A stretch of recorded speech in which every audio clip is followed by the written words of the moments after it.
আসসালামু আলাইকুম এভরিওয়ান, আশা করি আল্লাহর রহমতে প্রত্যেকে খুবই খুবই ভালো আছে। আজকের ক্লাসে সবাইকে স্বাগত জানাচ্ছি। আজকে আমরা বলতে পারো যে আমাদের কেমিস্ট্রির যে একদম ফুল রিভিশন, হ্যাঁ, সম্পূর্ণ বই রিভিশন সিরিজের প্রথম ক্লাসে আমরা চলে এসেছি। তোমরা একটু ঝটপট করে জয়েন করে ফেলবা। আমরা হয়তোবা 5টা মিনিট লেট করে ফেলেছি আসলে, কারণ একটু আসলে রমজান মাস তো একটু হয়ে গিয়েছে। বাট কথা হচ্ছে তোমরা তাড়াতাড়ি একটু জয়েন করে ফেলো ক্লাসের মধ্যে। আমিও একটু দেখি আমাকে ঠিকঠাক মতো দেখা যাচ্ছে কিনা, আমার ভয়েসটা ঠিকঠাক মতো শোনা যাচ্ছে কিনা। আমাদের ক্লাসের আজকে ডিউরেশনটা সর্বোচ্চ 1 ঘন্টা হবে, 1 ঘন্টার বেশি একটুও হবে না ইনশাল্লাহ। তোমরা কি আমাকে ঠিকঠাক মতো শুনতে পারতেছো কিনা, অল ক্লিয়ার কিনা একটু কাইন্ডলি জানাই দিবা। তোমাদের ফ্রেন্ড সার্কেলে সকল বন্ধু বান্ধবী আত্মীয় স্বজন থেকে শুরু করে যারাই রয়েছে সবাইকে একটু জানিয়ে দিবা। কারণ হচ্ছে গিয়ে তোমার ক্লাসটা 5 থেকে 6 মিনিট পরে শুরু হলো, আমি উল্টা 5 থেকে 6 মিনিট আগে ভেবেছিলাম শুরু করতে পারবো। যাই হোক, কোনো ব্যাপার না, আমরা ক্লাসটা শুরু করে ফেলবো। যারা যারা নতুন ক্লাস 9-এ উঠেছো অথবা 10-এ, তারাও ক্লাসটা করতে পারো। একটা ওভারঅল কনসেপ্ট পেয়ে যাবে। একটা 1 ঘন্টার ক্লাসের মধ্যে তো পুরো চ্যাপ্টার শেষ করা ডিটেইলসে সম্ভব না। যেই পার্টগুলো আসলে এই চ্যাপ্টারের পরীক্ষার মধ্যে ইম্পর্টেন্ট সেইগুলোই শেষ করবো। সুতরাং আমরা শুরু করে ফেলি। তোমরা ফ্রেন্ডদেরকে ইনভাইট করে ফেলো, একটু কষ্ট করে মেনশন দিয়ে দাও। অনেকে হয়তো বা মন খারাপ করে জয়েন করার পরবর্তীতে যতক্ষণ দেখতেছিল যে ভাইয়া তো নাই নাই নাই, হয়তোবা চলে গিয়েছে। যাই হোক, আমাকে ঠিকঠাক মতো শোনা যাচ্ছে কিনা, অল ক্লিয়ার রয়েছে কিনা, সবকিছু ঠিকঠাক কিনা একটু জানাও। অনেকে দেখতে পারতেছি আমি, আরফিন আব্দুল্লাহ, তারপরে হচ্ছে তানিয়া আলম, আদিত্য জয়েন করে ফেলেছে, সুমাইয়া আনোয়ার, তার পরবর্তীতে আমি দেখতে পারতেছি হচ্ছে হককে, তার পরবর্তীতে হচ্ছে আরিফিন, দেবাশিস বিশ্বাস, অল ক্লিয়ার বলছে, পাল দেখতে, অনামিকা না কি নাম এটা, অনকিতা, ওরে বাবা এত কঠিন নাম, যেটাই হোক, বাইজিৎ, তারপরে হচ্ছে আদিব, তার পরবর্তীতে হচ্ছে নাম কি, জেসমিন। আচ্ছা ঠিক আছে, আমি এইচএসসি 26, ঠিক আছে, এইচএসসি 26-এর জন্য সামনে খুব শীঘ্রই ভালো কিছু আসতে চলেছে। সো আমি যদি তোমাদেরকে বলি, কথা না বলে আমরা ফুল 1 ঘন্টার একটা রিভিশন একটা ক্লাসে যাব। আমরা যেই জায়গাটুকু বুঝতে পারবো না অথবা যেই জায়গাটুকু কনফিউশন থাকবে সেই জায়গাগুলোতে প্রশ্ন অবশ্যই জিজ্ঞেস করব। বেশি লেন্দি করব না ক্লাসটা। তোমাদের সবার কাছে আই হোপ এই বইটা আছে, তোমরা একটু বইটা কাছে নিয়ে বসবা। হ্যাঁ, এই চ্যাপ্টারটা কোথায় থেকে কি পড়তে হবে, কতটুকু কিভাবে পড়িয়ে দিলে রিভাইজ হয়ে যাবে। এই যে পদার্থের গঠন, আই হোপ তোমরা এই বইটা দেখতে পারতেছো। এই বইয়ের কত নাম্বার পেজ, 35 নাম্বার পেজ। এই বইয়ের এই অধ্যায়টা অর্থাৎ পদার্থের গঠন, এই অধ্যায়টা ইনশাল্লাহ শেষ করে ফেলবো।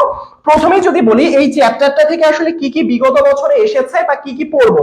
সো বেসিক্যালি আমরা প্রথমে পড়বো রাদারফোর্ডের মডেল, তার পরবর্তীতে বোরের মডেল, যেগুলো ইম্পর্টেন্ট, একদম ইম্পর্টেন্ট, যেটা বলেছিলাম 5 স্টার টপিক। ব্যতিক্রম ইলেকট্রন বিন্যাস, যেখান থেকে প্রশ্ন এসেই থাকে।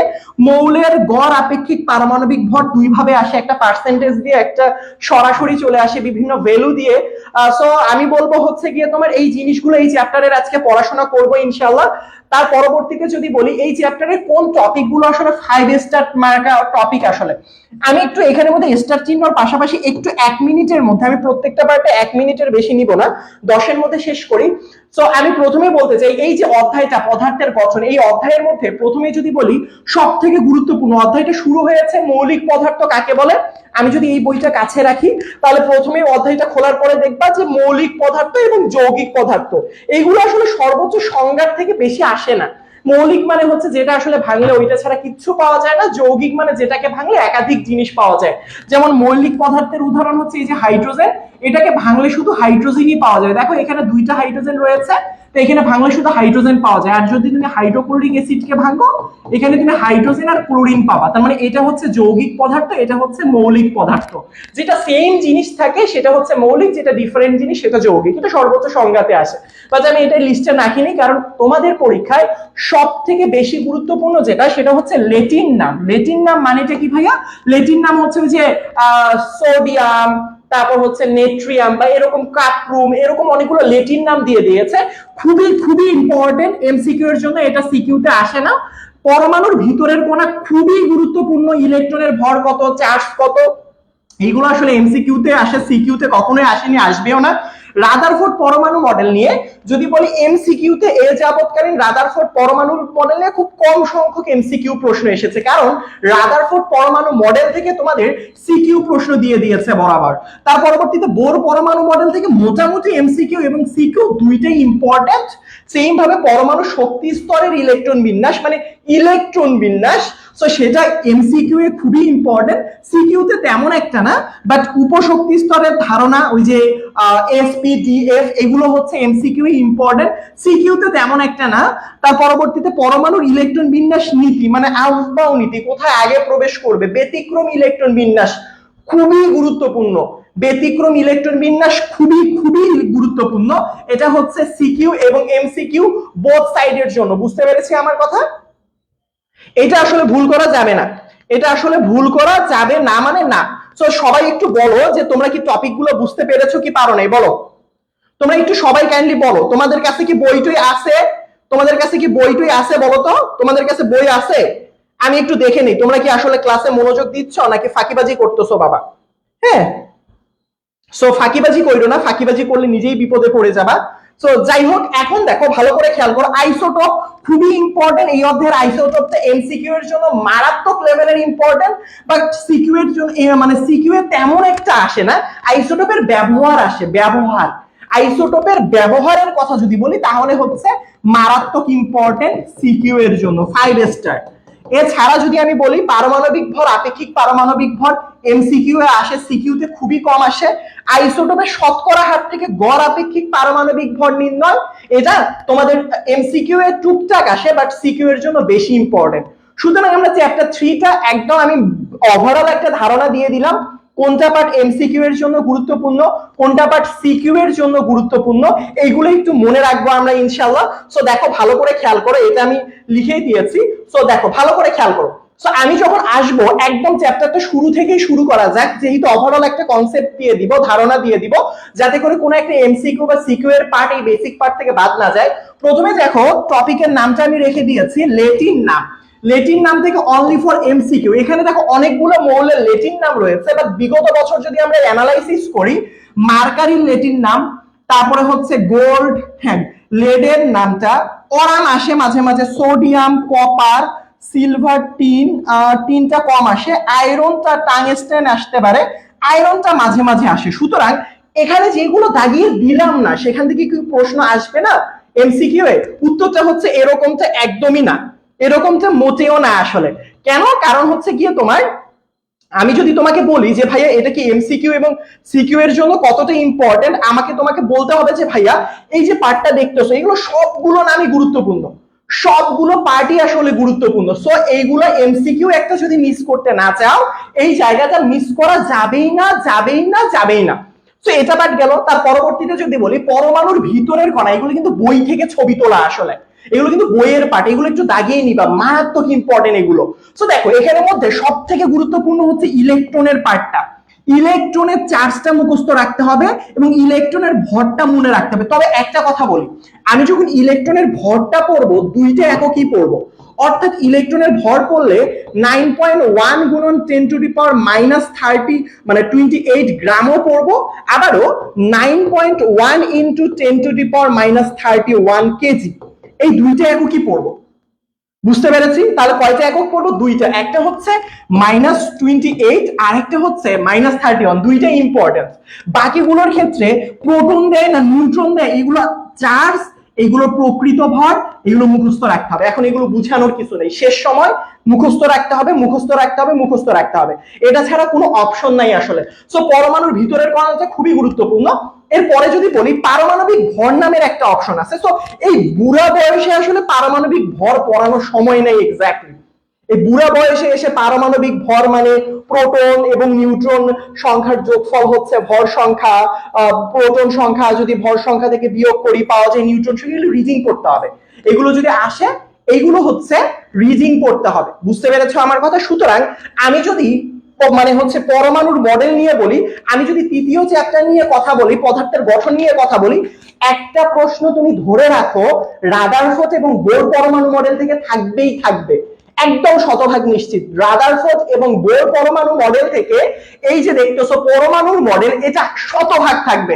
তো আমাদের বোর বা রাদারফোর্ড পরমাণু মডেলটা যখন দেখাচ্ছি আমি তোমাকে, তখন বুঝো যে রাদারফোর্ড পরমাণু মডেল থেকে কোন প্রশ্নগুলো থাকতে পারে। একটা জিনিস খেয়াল করো, রাদারফোর্ড পরমাণু মডেল এটা সরাসরি আসতে পারে, যে একটা ছবি দিয়ে দিল, ছবি দিয়ে বললো যে এই মডেলটা আসলে কার, এভাবে আসতে পারে। 2 নাম্বার, রাদারফোর্ড এবং বোর পরমাণু মডেলের তুলনা, যেটা বইয়ে নাই। বইয়ের মধ্যে রাদারফোর্ড আর বোর পরমাণু মডেলের তুলনা নাই। নাই তাতে কি হয়েছে, পরীক্ষার প্রশ্নে তো দিয়ে দেয়। পরীক্ষার প্রশ্নে তো দিয়ে দেয়। যেমন আমি তোমাদের জন্য রেখে দিয়েছি, এই যে দেখো আমি তোমাদের জন্য রেখে দিয়েছি তুলনা, দেখছো? এই যে দেখো, তোমাদের কি স্লাইড রাখবে? এই যে দেখো, বিষয় কোন কোন বিষয়, রাদারফোর্ড পরমাণু মডেল, বোর পরমাণু মডেল। যারা 9-এ পড়তেছো, যারা 10-এ পড়তেছো, তাদের জন্য বলে রাখি, সবার জন্য এটি ইম্পর্টেন্ট। যদি তোমাদের স্লাইডটা লাগে, এক্স্যাক্টলি লাগে, একটু জানাইও, তাহলে ক্লাস শেষ করে আর কি দিয়ে দিলাম গ্রুপের মধ্যে, তাহলে কষ্ট করে আর কি এগুলো বইয়ে খুঁজতে হলো না। সো দেখো, সো আমরা যেটা বলতেছিলাম, রাদারফোর্ড পরমাণু মডেল এটা আসে, তার পরবর্তীতে হচ্ছে রাদারফোর্ড এবং বোর পরমাণু মডেলের তুলনাটা আসে। তুলনা মানেটা কি, কার মডেলটা ভালো, কার মডেলটা খারাপ, সো এইটা আসে আসলে। সো এই মডেলের তুলনাটা অবশ্যই জানতে হবে। সো আমাকে একটু জানাবা যে রাদারফোর্ড এবং বোর পরমাণু মডেলের মধ্যে এর আগে স্পেসিফিক ভাবে কেউ কি তুলনা পড়েছিলা? কেউ কি তুলনা পড়েছিলা? বলো বলো, কেউ তুলনা পড়ছিলা? না পড়লে পড়ে ফেলো বাবা, পরীক্ষায় প্রশ্ন আসবে বাবা, বুঝো, প্রশ্ন আসবে। তারপরে দেখো এখানে পরমাণু চার্জ নিরপেক্ষ কেন, এটা খ নাম্বার প্রশ্নের জন্য মারাত্মক রকমের ইম্পর্টেন্ট, মারাত্মক। তাহলে এটা আসে গ নাম্বার প্রশ্নে, এটা আসে ঘ নাম্বার প্রশ্নে। চলো আমরা একটু রিভাইজ করি। রাদারফোর্ড পরমাণু মডেলে আসলে আছে এটা কি, রাদারফোর্ড পরমাণু মডেলে মনে রাখবা 4টা নীতি দিয়ে দিয়েছে। মনে রাখবা, যতগুলো নীতি দেয় ততগুলো ভুল দেয়, যতগুলো নীতি দেয় ততগুলো ভুল দেয়। এটার মানেটা কি দাঁড়ায়? এটার মানেটা দাঁড়ায় রাদারফোর্ড পরমাণু মডেলে 4টা নীতি দিয়ে দিয়েছে, তার আবার সীমাবদ্ধতাও 4টা রয়েছে। 4টাই পড়বো, নীতিগুলো বেশি গুরুত্বপূর্ণ এখানের মধ্যে, এগুলো তোমরা অলরেডি জেনে গেছো। এই যে দেখো, এগুলো আই হোপ তোমরা জানো সবাই। দেখো, পরমাণুর কেন্দ্র আছে, কেন্দ্রের নাম হচ্ছে নিউক্লিয়াস। পরমাণুর কেন্দ্র আছে, এটার নাম হচ্ছে নিউক্লিয়াস। অর্থাৎ এটা পরমাণু, পরমাণুর কেন্দ্র আছে, এটার নাম থাকে, এটার নামটা হচ্ছে নিউক্লিয়াস। নিউক্লিয়াসের ভিতরে কে থাকে? প্রোটন, এবং নিউক্লিয়াস বাইরে থাকে ইলেকট্রন। এই যে দেখো, ইলেকট্রনের ভরটা যেহেতু শূন্য, কাজে নিউক্লিয়াসের ভিতরের প্রোটন এবং নিউট্রনের ভরকেই পরমাণুর ভর হিসেবে চিহ্নিত করা হয়। এটার মানেটা কি দাঁড়ায় ভাইয়া? দেখো একটু খেয়াল করো। ধরো পরমাণুর ভর, কিসের ভর? উত্তর হচ্ছে পরমাণুর ভর। সো পরমাণুর ভর সমান সমান আমরা কি বলতে পারি? ইলেকট্রনের ভর যোগ প্রোটনের ভর যোগ নিউট্রনের ভর, সবগুলোর ভর যোগ করলে পরমাণুর ভর পাওয়া যায়। বাট ইলেকট্রনের ভর এতটাই কম, এতটাই কম, এটার ভরটা গোল্লা ধরা হয়, মানে শূন্য ধরা হয়। তাহলে এটার ভর শূন্য ধরলে প্রোটনের ভর আর নিউট্রনের ভরটা আবার শূন্য ধরা হয় না।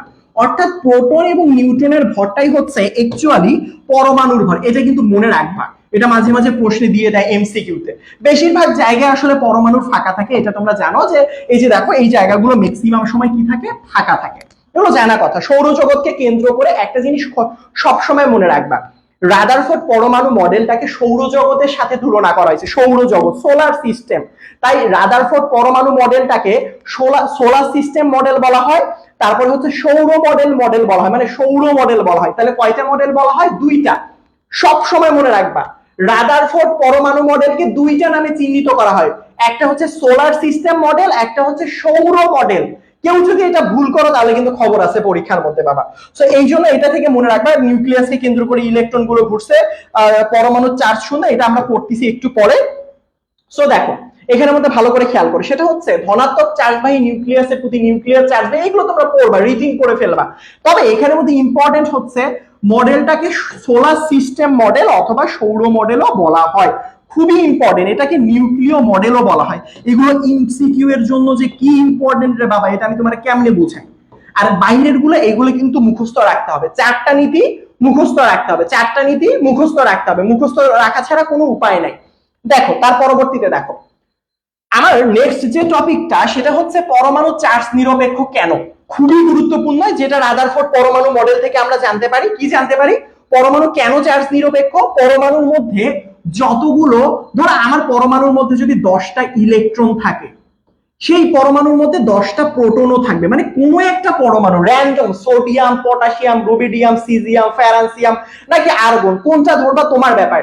বাট যারই ধরো না কেন, ওই পরমাণুটার যে কয়েকটা ইলেকট্রন থাকে ঠিক ততগুলো প্রোটন থাকে। সো ইলেকট্রন গুলো জানি, ধরো 10টা ইলেকট্রনের চার্জ হচ্ছে -10, আর 10টা প্রোটনের চার্জ হচ্ছে +10। এটা তো আমরা সবাই জানি। প্লাস মাইনাস করলে কত হয়? 0 হয়ে যায়।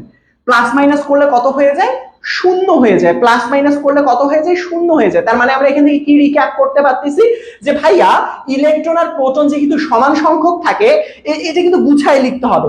আমরা জানি পরমাণুর ভিতরে যে সংখ্যক ঋণাত্মক চার্জ বিশিষ্ট ইলেকট্রন থাকে ঠিক একই সংখ্যক ধনাত্মক চার্জ বিশিষ্ট প্রোটন থাকে। যেহেতু ইলেকট্রন এবং প্রোটনের সংখ্যাটা সমান অথবা ইকুয়াল, যার কারণে এটাকে কি বলা হয়, পরমাণুকে কি বলা হয়, পরমাণুকে বলা হয় চার্জ নিরপেক্ষ। পরমাণুকে বলা হয় চার্জ নিরপেক্ষ।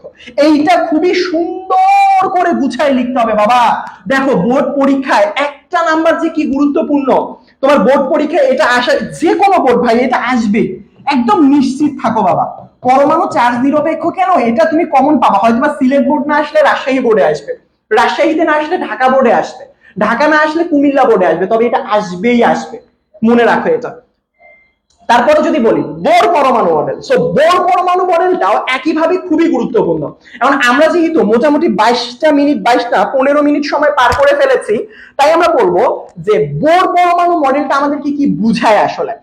প্রথমে মনে রাখবা বোর পরমাণু মডেলটা আসছে রাদারফোর্ড পরমাণু মডেলের কিছু সীমাবদ্ধতা অথবা ভুল নিয়ে। আমার এখানে কিন্তু রাদারফোর্ড পরমাণু মডেলের আমি কোনো সীমাবদ্ধতা রাখিনি, কারণ পরীক্ষার হলে তেমন একটা সীমাবদ্ধতা আসে না। তাই বলে কি তুমি সীমাবদ্ধতা পড়বা না, না সীমাবদ্ধতা পড়বা, ম্যাক্সওয়েলের তত্ত্ব পড়বা, ম্যাক্সওয়েল কি বলে গিয়েছে এইগুলো অবশ্যই পড়া ম্যান্ডেটরি, এটা না পড়লে কিন্তু হবে না। বুঝছো, বুঝছো? তাহলে দেখো ভালো করে খেয়াল করো, ভালো করে খেয়াল করো বোর পরমাণু মডেল। সো বোর পরমাণু মডেল থেকে আমি কি পড়বো ভাইয়া, শুনো। বোর আসলে তার মডেলে তিনটা নীতি দিছে, তিনটা নীতি দিছে। এই তিনটা নীতি থেকে দুই টাইপের ম্যাথ আসতে পারে। আমার সাথে বলো কয় টাইপের ম্যাথ আসতে পারে, কয় টাইপের ম্যাথ আসতে পারে, আমার সাথে বলো, আমার সাথে বলো কয়টা নীতি দিছে, কয়টা নীতি দিছে। আমি আবারও বলতেছি, আমার সাথে কথা বলো বাবা। বোর পরমাণু মনে রাখবা রাদারফোর্ড চারটা, রাদারফোর্ড নীতি দিয়েছে চারটা, ভুল করেছে চারটা। বোর নীতি দিয়েছে তিনটা, ভুল করেছে তিনটা। এবং বোর পরমাণু মডেল থেকে দুই টাইপের ম্যাথ আসতে পারে, দুই টাইপের ম্যাথ আসতে পারে, দুই টাইপের ম্যাথ আসতে পারে। সো এই জিনিসটা কখনোই ভুল করা যাবে না যে কতগুলো নীতি দিয়েছে কতগুলো ভুল করেছে। সো দেখো এই চ্যাপ্টারে তো অনেক টাইপেরই ম্যাথ আছে, বাট ম্যাথসটা বেসিক্যালি শুরু হয় বোর পরমাণু মডেলের পার্ট থেকে। তোমরা দেখবা বোর পরমাণু মডেলের প্রথম যে নীতিটা দেয়া রয়েছে সেখানে বলছে পরমাণুর যে কোনো কক্ষপথে ঘুরে না। ধরো এটা একটা নিউক্লিয়াস, উনি বলছে যে এরকম কতগুলো বৃত্তাকার কক্ষপথে ঘুরে। ইলেকট্রন গুলো কতগুলো কি কক্ষপথে ঘুরে, ইলেকট্রন গুলো কতগুলো এরকম বৃত্তাকার কক্ষপথে ঘুরে। কিরকম কক্ষপথ, বৃত্তাকার কক্ষপথে ঘুরে। এই বৃত্তাকার কক্ষপথকে বাংলা ভাষায় বলো ইংরেজি ভাষায় বলো, বাংলাতে বলা হয় অরবিট। কি বলা হয়, বৃত্তাকার কক্ষপথকে অরবিট বলা হয়। আর এগুলো বাংলা দিয়ে বলা হয় শক্তি স্তর। এইগুলো একটু মনে রাখবা, বাংলা দিয়ে কি বলা হয়, শক্তি স্তর বলা হয়। যেমন এন এর ভ্যালু যদি 1 হয় মানে 1 নাম্বার শক্তি স্তর বোঝায়। সো এন এর মান 2 মানে 2 নাম্বার শক্তি স্তর। ধরো এখানে যদি এটা এন, এই যে এটা দেখো প্রথম শক্তি স্তর, প্রথম গোল্লা। যদি দ্বিতীয় গোল্লা হয়তো দ্বিতীয় শক্তি স্তর, তৃতীয় গোল্লা আমি পূরণ করতেছি না জায়গা নাই জন্য, এরকম 4 নাম্বার গোল্লা হয়েছে 4 নাম্বার শক্তি স্তর। তাহলে প্রথম শক্তি স্তরকে কি বলা হয়, n সমান সমান 1 পড়া হয়, এটা হচ্ছে n সমান সমান 2 পড়া হয়, এটা n সমান সমান 3 পড়া হয়, এটা n সমান সমান 4 পড়া হয়। তবে এখানে সবথেকে ইম্পর্টেন্ট যে বিষয়টা চলে আসে বাবা, সেটা হচ্ছে যদি কখনো কক্ষপথ সংখ্যা 1 নাম্বার নির্দেশ করে তাহলে সেটাকে বুঝবা সেটাকে কে বলা হয়। 2 নাম্বার বললে এল বলা হয়, 3 নাম্বার এম বলা হয়, 4 নাম্বার হইলে এন বলা হয়। তাহলে কে এল এম এন এদেরকে নির্দেশ করে। তাহলে দেখো ভালো করে খেয়াল করো, এটা খুবই ইম্পর্টেন্ট। 1 নাম্বার শক্তি স্তর হলে কে পড়া হয়। তার মানে আমাকে যদি বলে ইংরেজি ভাষার কে মানে কি বুঝাও, বুঝবা পরমাণুর প্রথম শক্তি স্তরকে কে বুঝাচ্ছে। তারপরে 2 মানে কি, এল শক্তি স্তর। 3 নাম্বার মানে কি, তারপর মানে হচ্ছে এম শক্তি স্তর। তারপরে 4 নাম্বার মানে কি, 4 নাম্বার মানে হচ্ছে এন শক্তি স্তর। এইগুলো কিন্তু মনে রাখতে হবে, খুবই খুবই গুরুত্বপূর্ণ। কোন লেভেলের গুরুত্বপূর্ণ, মাঝখানে বলবে যে ভাইয়া কে শক্তি স্তরে টোটাল ইলেকট্রন সংখ্যা কতগুলো, তুমি এমনি হা হয়ে বসে থাকবা, আসলেই তো কত, আমার তো জানা নাই, আমি তো বুঝতেছি না, এরকম করা যাবে না। বাট একটা জিনিস মনে রাখবা, কোনো একটা শক্তি স্তরে সর্বোচ্চ ইলেকট্রন কয়টা ধরতে পারে। মনে রাখবা কোনো একটা শক্তি স্তরে, কোনো একটা শক্তি স্তরে সর্বোচ্চ, ধরো 1 নাম্বার শক্তি স্তরে কতগুলো ইলেকট্রন ধরতে পারে। 2 নাম্বার শক্তি স্তরে ভাই দেখি তো তার ওইখানে কয়টা ইলেকট্রন থাকতে পারে, 3 নাম্বার অথবা 4 নাম্বার।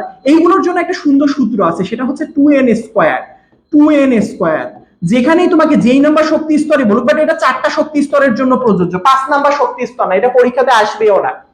আমি সবসময় ক্লাসে স্টুডেন্টদেরকে বলি যে কোন শক্তি স্তরে সর্বোচ্চ ইলেকট্রন থাকতে পারে 2n স্কয়ার সংখ্যক। তাহলে প্রথম শক্তি স্তরে থাকতে পারে n এর মান তুমি 1 বসাও 2 আসবে, n এর মান যদি তুমি 2 বসাও তাহলে এখানে মধ্যে 2 2 4 8টা ইলেকট্রন, যদি এখানে 3 বসাও 3 3 9 9 2 18টা ইলেকট্রন, এখানে যদি 4 বসাও তাহলে 4 4 16 16 2 32টা ইলেকট্রন। তার মানে এখানে কি বোঝাচ্ছে, সর্বোচ্চ 4 নাম্বার শক্তি স্তরে 32টা। বাট একটা কথা মনে রাখবা যেটা কেউ বলে না, n সমান 5 হোক 6 হোক 7 হোক 8 হোক, ইলেকট্রন ম্যাক্সিমাম 32টাই ধরতে পারে, এর বেশি ধরতে পারে না। এটা আজকে ডিটেইলসে পড়ানোর সময় নেই, কেন আসলে আমার এখানের মধ্যে 32টার বেশি ইলেকট্রন ধরে না, এটা পরে একদিন আলোচনা করব ডিটেইলসে, বাট আপাতত এই পর্যন্ত জানলেই হবে। তার পরবর্তীতে 2 নাম্বার খুবই ইম্পর্টেন্ট বাবা, এই অধ্যায়ের একটা মারাত্মক লেভেলের ম্যাথ, এইখান থেকে একটা ম্যাথ থাকতে পারে, এটা থেকে তোমার বোর্ড পরীক্ষা একটা ম্যাথ থাকতে পারে, বিগত বছরে বোর্ড পরীক্ষায় এখান থেকে প্রশ্ন চলে আসছে, ম্যাথ চলে আসছে বাবা, তুমি এটা হেলাফেলাই নিতে পারো না আসলে। সেটা হচ্ছে কোন শক্তি স্তরের ইলেকট্রনের কৌণিক ভরবেগ, সবসময় এইটা মনে রাখবা, এটা হচ্ছে ভর এম, এই এম মানে কি, এম মানে ভর, ভি মানে কি ভাইয়া, ভি মানে বেগ, আর মানে কি, আর মানে হচ্ছে কৌণিক। তিনটা জিনিসকে একসাথে জুড়াই দিলে এই তিনটা জিনিসকে একসাথে বলা হয় কৌণিক ভরবেগ, একসাথে বলা হয়, একসাথে। তো উনি এখানের মধ্যে সূত্রটা হচ্ছে আমাদের বোর সাহেব বলে গেছে, হ্যাঁ, NH ডিভাইডেড বাই 2 পাই হবে, NH ডিভাইডেড বাই কত হবে, 2 পাই হবে। অর্থাৎ এখানের মধ্যে একটা ব্যাপার মনে রাখা গুরুত্বপূর্ণ, পরীক্ষার হলে যদি কখনো বলে, আমি এটা মুছে দিলাম, ইলেকট্রনের কৌণিক ভরবেগ বের করো, দেখো ইলেকট্রনের কৌণিক ভরবেগ বের করো 2 নাম্বার শক্তি স্তরে, ধরো একটা প্রশ্ন দিয়ে দিছে কে এল এম এম এম শেলে বলছে যে ভাইয়া এম শেলে বের করো ইলেকট্রনের কৌণিক ভরবেগের ভ্যালুটা কত, একটু বুঝো। এম শেল মানে কি, একটু আগে পড়ছিলাম কে এল এম এন, কে এল এম এন, কে এর পর এল হয়, এল এর পর এম হয়, তার মানে 3 নাম্বার শক্তি স্তরের কথা বুঝাচ্ছে। তাহলে এখানে এন এর ভ্যালুটা কত, 3, তোমাকে এটা পুরো ভ্যালুটা চাইছে, তাহলে তুমি বসাবা এম ভি আর সমান সমান এন এর ভ্যালু কত, 3, এইচ মানে কি, প্লাঙ্কের ধ্রুবক, সব সময় মুখস্থ রাখতে হবে, প্লাঙ্কের ধ্রুবকের মান 6.626 গুণন 10 to the power -34 joule second. এই যে এককটা কিন্তু পার সেকেন্ড দেয়া যাবে না, আই রিপিট বাবা, এইটার এককটা পার সেকেন্ড কখনোই দেয়া যাবে না, কখনোই দেয়া যাবে না, কখনোই দেয়া যাবে না, এইটা মুখস্থ টুটস্থ কণ্ঠস্থ রাখবা। তার পরবর্তীতে দেখো, তার মানে এটাতে কি বসাবো, 6.626 গুণন 10 টু দি পাওয়ার -34, তার পরবর্তীতে 2 পাই এর ভ্যালু কি 3.1416। তার মানে তোমাকে এই যে এখানের মধ্যে যে তুমি ভ্যালুটা বের করবা, এখানে যে তুমি ভ্যালুটা বের করবা, এখানে যা মান আসবে তাই হবে অ্যানসার, তাই হবে অ্যানসার। এইটা কিন্তু নাড়াচাড়া করা যাবে না, কেন, কারণ এইটাই তো আসলে ইলেকট্রনের কৌণিক ভরবেগ, ইলেকট্রনের কৌণিক ভরবেগ মানে টোটালটা, নট সিঙ্গেল একটা ইউনিট, টোটাল তিনটাকে একসাথে কৌণিক ভরবেগ বলা হয়। আরে সেরা সেরা সেরা সেরা, এই তোমরা কি বুঝতে পারছো,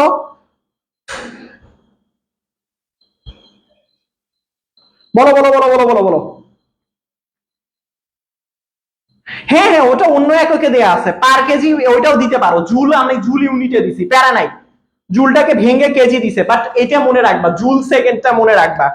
বুঝতে পেরেছো, তোমরা কি এই পর্যন্ত বুঝতে পারছো এই রিলেটেড কোন ম্যাথ যদি বোর্ড পরীক্ষায় আসে বাবা, তুমি যদি ভুল করো তোমার কিন্তু পিটানি আছে। আমি কিন্তু প্রত্যেকটা বোর্ডের পরীক্ষার কোশ্চেন দেখবো, হ্যাঁ, যদি তুমি কোনো খামখেয়ালি করা যাবে না, এখান থেকে প্রশ্ন আসে, এখান থেকে বোর্ড পরীক্ষায় প্রশ্ন আসে, সো আসে মানে এখান থেকে তোমাকে উত্তর দিতেই হবে, এটা ছাড়া কোনো অপশন নেই। আমাদের সময় অলরেডি 25 মিনিট পার হয়ে গিয়েছে, আর 25 মিনিট সময় পাবো এই চ্যাপ্টারটা রিভাইজ করার জন্য।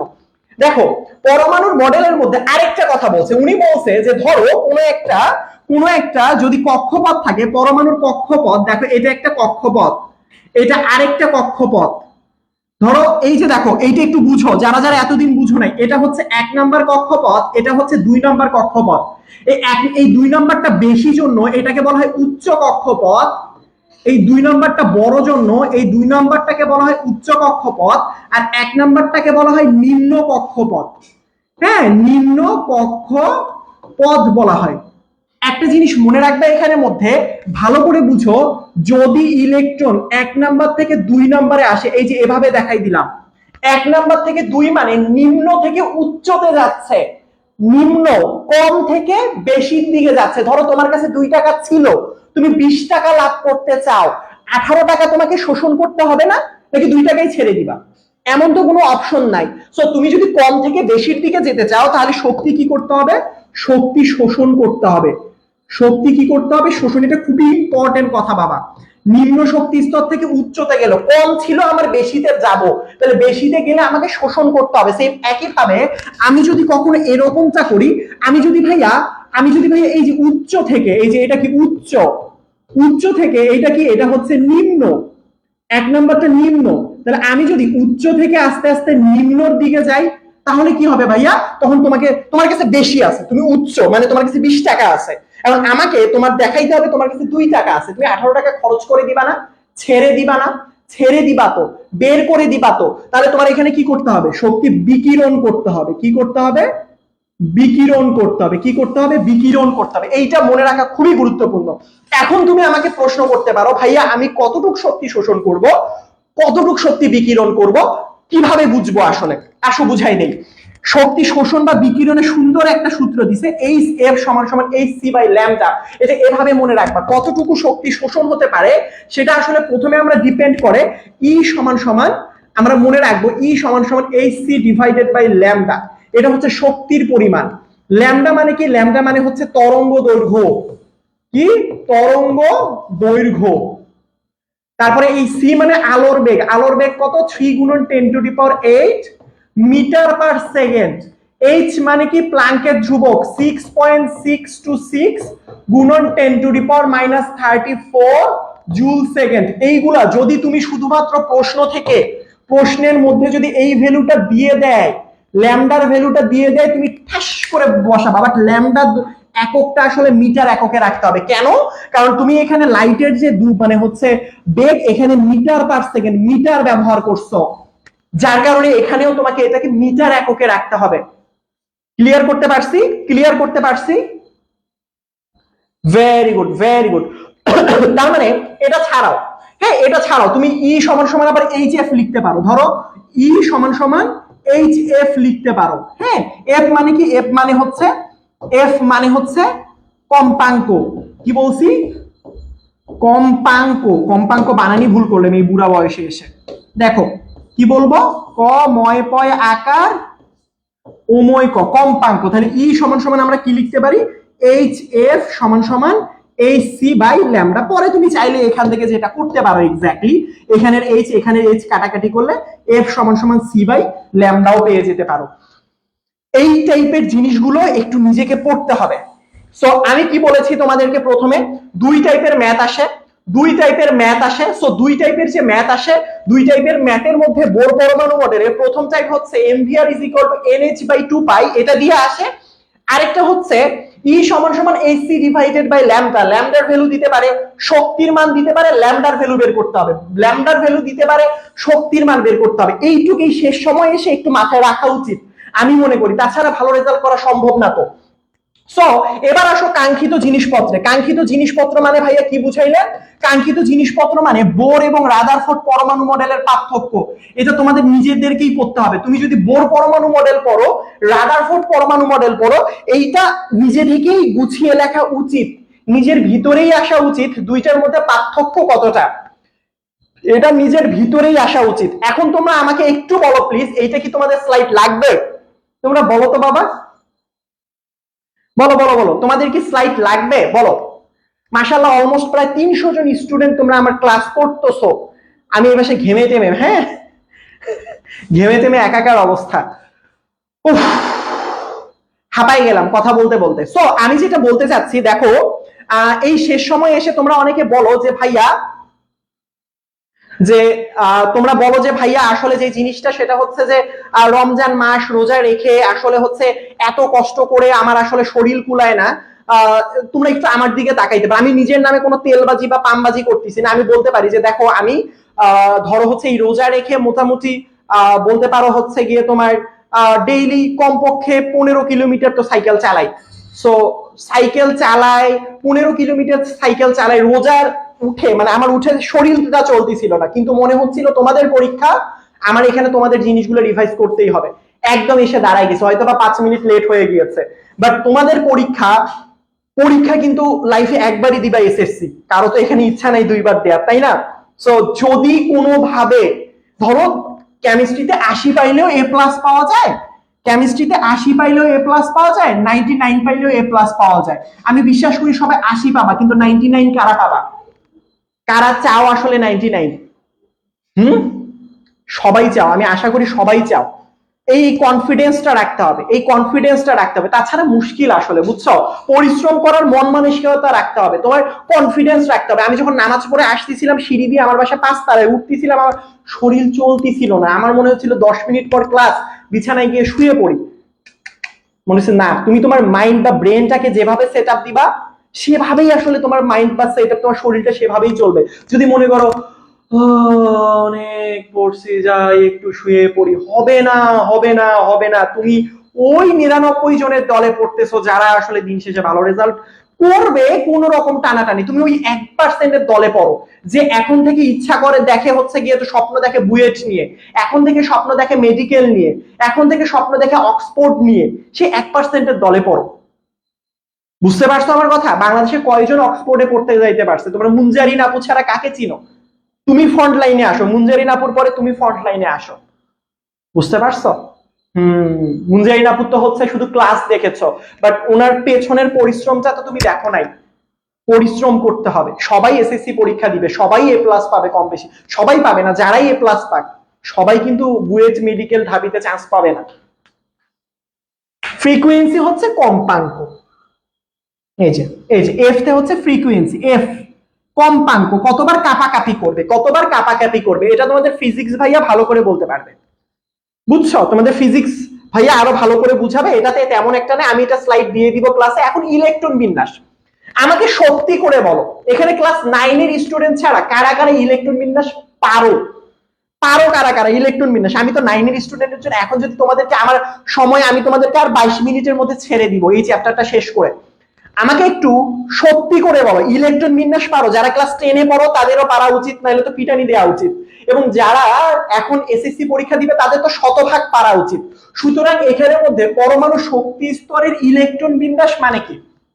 ইলেকট্রন বিন্যাস মানে কোন শক্তি স্তরে কতগুলো কিভাবে থাকে। যেমন আমি যদি এখানের মধ্যে বলি যে ভাইয়া আর্গন, আর্গন মানে কি 18, 18 মানে কি 1s2 2s2 2p6 3s2 3p6। আশা করি এইগুলো আমাকে এখন শিখাতে হবে না, শেষ সময়ে এইগুলো শিখালে লজ্জা লজ্জা লজ্জা, এটার উপরে কোনো কথা নাই। শেষ সময় এইগুলো আসলে শিখানোর কোনো সময় নেই আমার। তো আমি জাস্ট একটু টাচ দিলাম, এখান থেকে যেটা আসতে পারে সর্বোচ্চ। একটা জিনিস মনে রাখো, আমি একটু এক্সেপশনাল শিখাই, যেহেতু শেষ সময় তোমাদের পরীক্ষাতে কখনো চলে আসতে পারে, যে তোমার পরীক্ষাতে একটু ভালো করে বুঝো, তোমার পরীক্ষাতে চলে আসতে পারে আয়রন 3+ এর ইলেকট্রন বিন্যাস। বুঝো, 3+ এর কি বিন্যাস? ইলেকট্রন বিন্যাস। চলো আমরা একটু অ্যাডভান্স লেভেলের কিছু শিখি, যাতে কোশ্চেন অনেক ডিফিকাল্ট করলেও যাতে আমাকে আটকাইতে না পারে। ইলেকট্রন বিন্যাস কি বলছি? কি বলছি? প্রশ্নে কি আছে? আয়রন 3+ এর ইলেকট্রন বিন্যাস। এটা কেমন ভাইয়া? বুঝো, ভালো করে বুঝো। যখন এরকম কখনো আয়ন দেয়া থাকবে, আই রিপিট, যখন এরকম তোমাদেরকে আয়ন দেয়া থাকবে, তুমি আয়নের দিকে তাকাবা না, আয়নের দিকে তাকাবা না, না তাকায় কি করবা? তুমি আয়নটাকে বাদ দিবা, বাদ দিয়ে শুধুমাত্র যেটা করবা সেটা হচ্ছে আয়রন, শুধু আয়রনের ইলেকট্রন বিন্যাস করবা। আয়রন কত পারমাণবিক সংখ্যা? পাওয়ারে 26, এটা মনে না থাকলে আমি সরি। সো এখানে দেখো 1s2 2s2 2p6 3s2 3p6, তারপরে কি বলো তো বাবা? 3 দেই, ডি দেই, তারপরে ফাঁকা রাখি, আগে 4s টা লিখে ফেলি, তাহলে 4s2 3d6। এইটা হচ্ছে আয়রনের ইলেকট্রন বিন্যাস। তোমাকে 2+ বলুক, 3+ বলুক, আয়রন 5+ বলুক, অথবা প্রশ্নে তোমাকে ক্রোমিয়াম 6+ বলুক, তুমি কি করবা? প্রথমে আয়নের দিকে তাকাবাই না, আয়নের দিকে না তাকায় শুধুমাত্র ওই মৌলটাকে নিয়ে মৌলর অ্যাজ ইউজুয়াল স্বাভাবিক ইলেকট্রন বিন্যাস করবা। তো স্বাভাবিক যদি তুমি ইলেকট্রন বিন্যাস করো, তখন তোমার এখানের মধ্যে কত হবে দেখো, এইটা স্বাভাবিক ইলেকট্রন বিন্যাস। এখন এখানের মধ্যে 3+ মানে হচ্ছে 3টা ইলেকট্রন বাদ, যদি 2+ থাকতো 2টা ইলেকট্রন বাদ, 5+ হইলে 5টা ইলেকট্রন বাদ। এখন এখান থেকে তুমি 3টা ইলেকট্রন বাদ দিবা, এখন 3টা ইলেকট্রন যে তুমি বাদ দিবা, আগে বাদ দিতে হয় সর্ববহিস্থ শক্তি স্তর থেকে। সর্ববহিস্থ মানে কি? সর্বশেষ। তাহলে তুমি সর্বশেষ কি 3 নাম্বার শক্তি স্তর নাকি 4 নাম্বার? উত্তর হচ্ছে 4 নাম্বার শক্তি স্তর। তো 4 নাম্বার শক্তি স্তর মানে কি? এইটা হচ্ছে 4 নাম্বার শক্তি স্তর। এখান থেকে তুমি 2টা ইলেকট্রন কি করবা? বাদ দিবা। কেন? আমার কয়টা বাদ দিতে হবে? 3টা।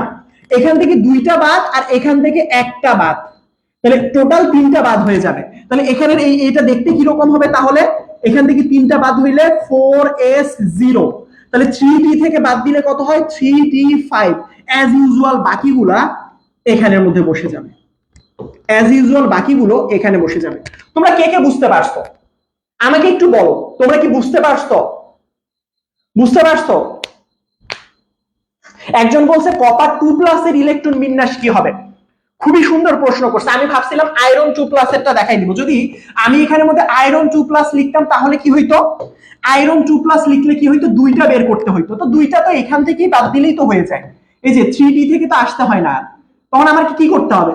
আমার কি করতে হবে? 4s থেকে হচ্ছে গিয়ে 2টা বাদ দিলেই হয়ে যেত, তাহলে 3d6ই থাকতো। মানে তখন আমার আর এক্সট্রা করে 4s থেকে ইলেকট্রন বাদ দেওয়ার কোনো প্রয়োজনীয়তা ছিল না, বা কোনো প্রয়োজনীয়তা নাই এক্স্যাক্টলি। সো একজন যেহেতু জিজ্ঞেস করলো যে ভাইয়া আপনি তাহলে একটু কষ্ট করে আমাদেরকে কপার 2+ এরটা দেখান। এই যে আমি যেভাবে বললাম, আসলে আমাদের সময় খুবই কম, আমাদের অনেক পড়া পড়তে হবে যদিও বা। দেখো, একজন প্রশ্ন করেছে কপার 2+, তারটা দেখিয়ে দেই যেহেতু প্রশ্নটা চোখে পড়লো। কে কে করতে পারবা একটু তাড়াতাড়ি করে কমেন্টে জানিয়ে দাও তো। অ্যাজ ইউজুয়াল আমি কপারেরটা করব। কপারের পারমাণবিক সংখ্যা 29, তাহলে 29 হইলে 1s2 2s2 2p6 3s2 3p6, 3d তে তো আগে যায় না তাই ফাঁকা রাখবো। তার পরবর্তীতে 4s2 দিব, তাহলে 20টা হয়ে গেছে। 20টার পরবর্তীতে এখানে হবে 9টা। বাট এটা তো আসলে ব্যতিক্রম ইলেকট্রন বিন্যাস। যারা জানো তাদেরকে বলি এটা ব্যতিক্রম ইলেকট্রন বিন্যাস, তাই আমাদের কি হবে? তাই আমাদের এখানে হবে 3d10। যারা জানো না তাদেরকে একটু পরেই দেখাই দিচ্ছি। 4s1 এইটা।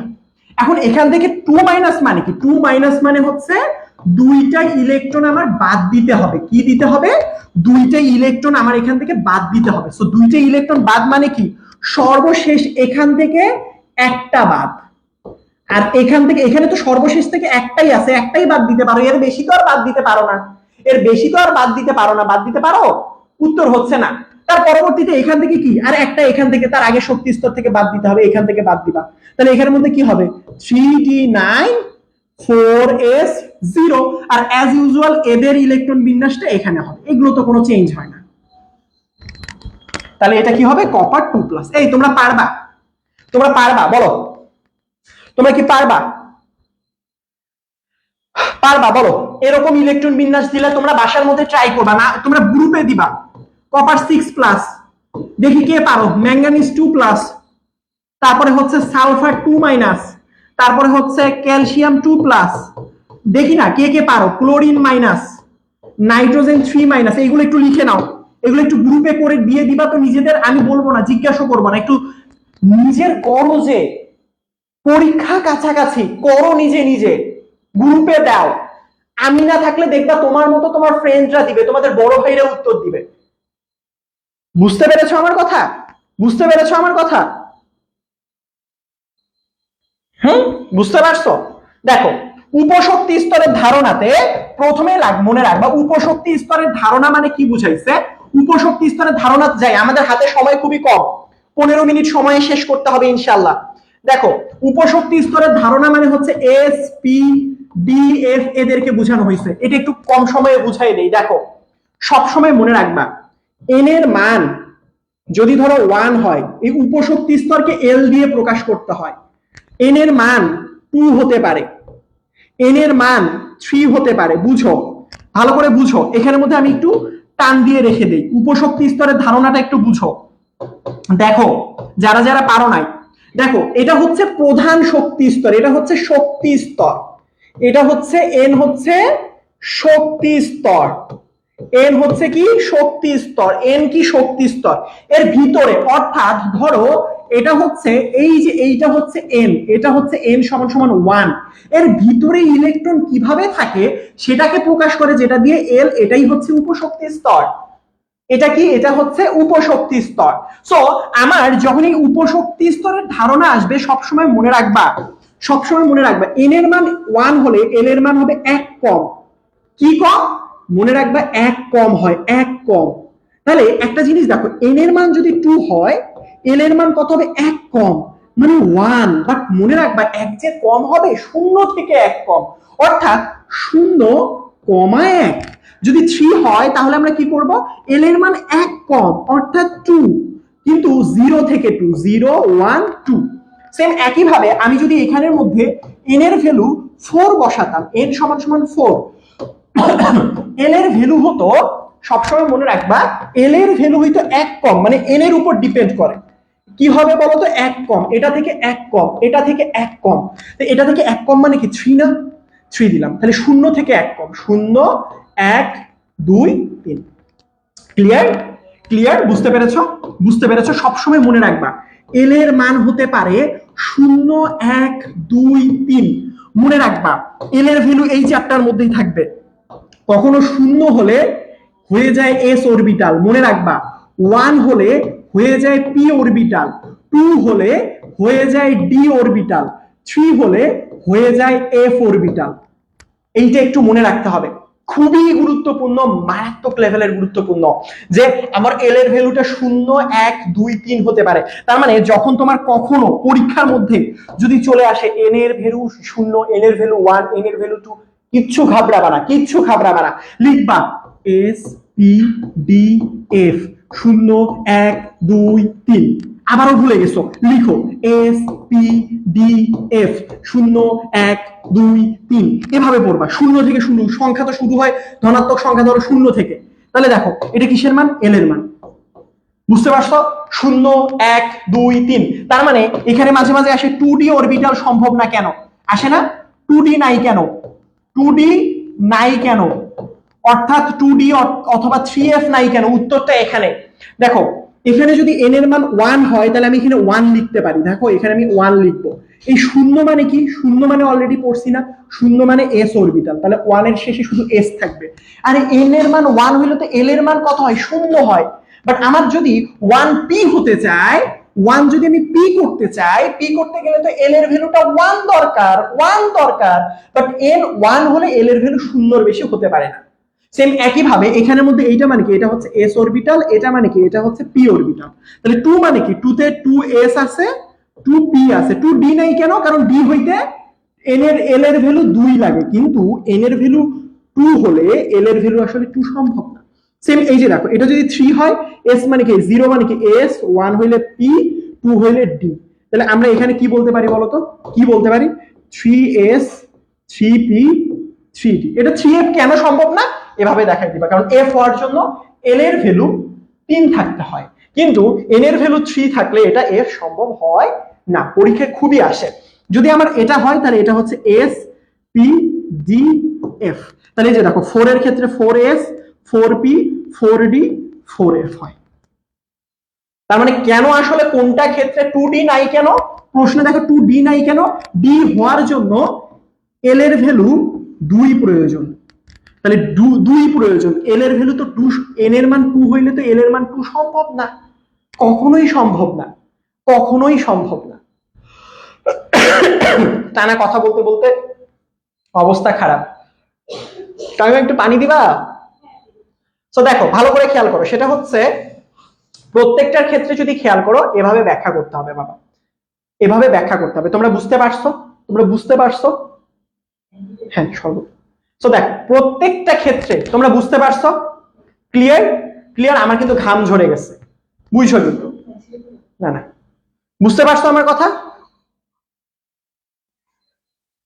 বুঝতে পারছো আমার কথা? বলো, বুঝলে বলো বাবা, বুঝলে বলো।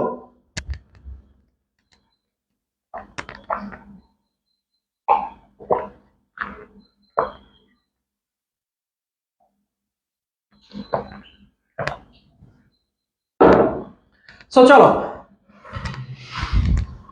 এগুলো আসলে উপশক্তি স্তরে আসে।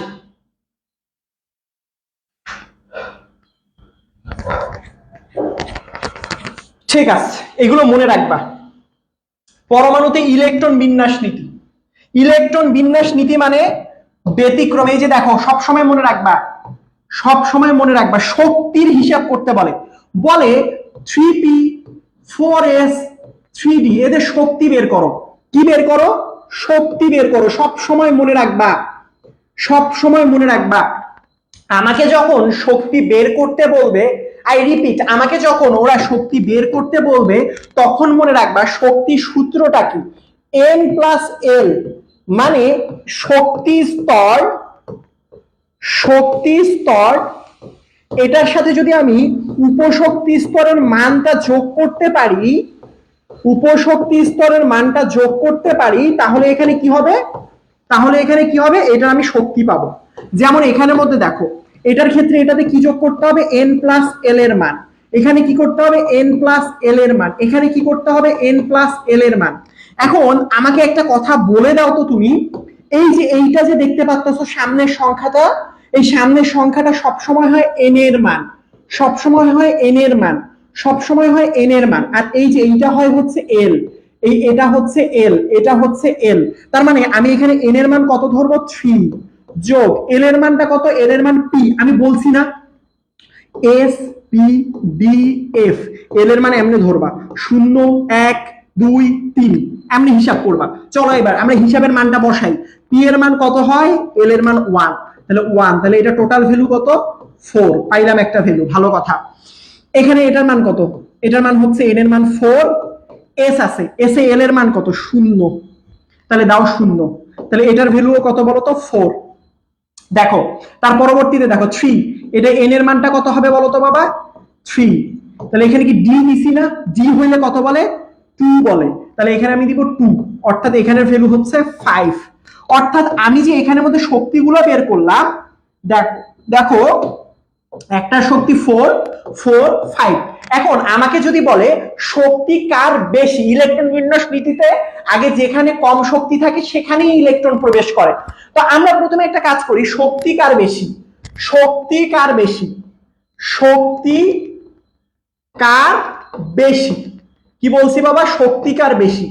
এখন তুমি একটা জিনিস দেখো, সেটা হচ্ছে ভাইয়া শক্তি তো সব থেকে বেশি 5 এর, অর্থাৎ 3d এর। আচ্ছা 3d এর শক্তি বেশি। এখন আমাকে যখন বলবে ভাইয়া এই শক্তি তো বুঝলাম 3d এর বেশি, এটাতেও তো 4 দেয়া, এটাতেও তো 4 দেয়া, যদি এটাতে 3 থাকতো, এটাতে 4 থাকতো, এটা শক্তি বেশি হইতো। 3 4, 4 এর শক্তি বেশি, 2 3, 3 শক্তি বেশি। এবার দুইটা সমান হলে, সমান হলে মনে রাখবা n সমান হলে কি হয় বলতো, n সমান হলে যার, যার কি বলি আমার, শক্তি সমান হলে, শক্তি, শক্তি দেখো দুই ক্ষেত্রে তুমি বিপদে পড়ে গেছো। শক্তি যার n বড় তার শক্তি বেশি, তার শক্তি কি, তার শক্তি হচ্ছে বেশি। তার মানে শক্তি সমান হলে, তার মানে দেখো এটারও শক্তি কি, এটার শক্তিও হচ্ছে 4, এটার শক্তিও 4, তাহলে কি শক্তি সমান হইছে, উত্তর হচ্ছে হ্যাঁ। যার n বড়, তাহলে এটার n কত, এটার n হচ্ছে 3, এটার n হচ্ছে 4, তাহলে এটার nটা বড়, তাহলে এর শক্তি বেশি, অর্থাৎ তারপরে হচ্ছে 4s, তারপরেরটা কি, তারপরেরটা হচ্ছে 3p। বুঝতে পারছো? যদি কখনো এরকম চলে আসতো ভাইয়া, বুঝো, বুঝছো, যদি কখনো এরকম চলে আসতো যে ভাইয়া খেয়াল করো, খেয়াল করো যে এই তিনটার মধ্যে ধরো একজনের শক্তি 3, একজনের 4, একজন 5, তাহলে তো ইজিলি করা গেল। আর যদি কখনো ঝামেলাদায়ক করে দুইটার শক্তি বেশি, তখন n এর মান দেখবা। আর ইলেকট্রন প্রবেশ করে কোথায়, যার শক্তি কম সেখানে আগে ইলেকট্রন প্রবেশ করে, এটাই হচ্ছে ইলেকট্রন বিন্যাসের নীতি। নীতি মানেটা কি, যেখানে শক্তি কম সেখানে আগে ইলেকট্রন প্রবেশ করবে, অর্থাৎ সবার উল্টে যাবে, জিনিসটা উল্টে যাবে। এভাবেই রাখো, 3d রাখো, 4s রাখো, 3p রাখো, যার শক্তি কম সেখানে আগে ইলেকট্রন প্রবেশ করে। এই দুইটা নীতি মনে রাখতে হবেই হবে, হবেই হবে, হবেই হবে। এবং ব্যতিক্রম ইলেকট্রন বিন্যাস, ব্যতিক্রম ইলেকট্রন বিন্যাস পরীক্ষায় আসবেই আসবে, আসবেই আসবে। তোমরা আমাকে একটু বলো তো ব্যতিক্রম ইলেকট্রন বিন্যাস কারা কারা পারো? ব্যতিক্রম ইলেকট্রন বিন্যাস কারা কারা পারো বলো, বলো।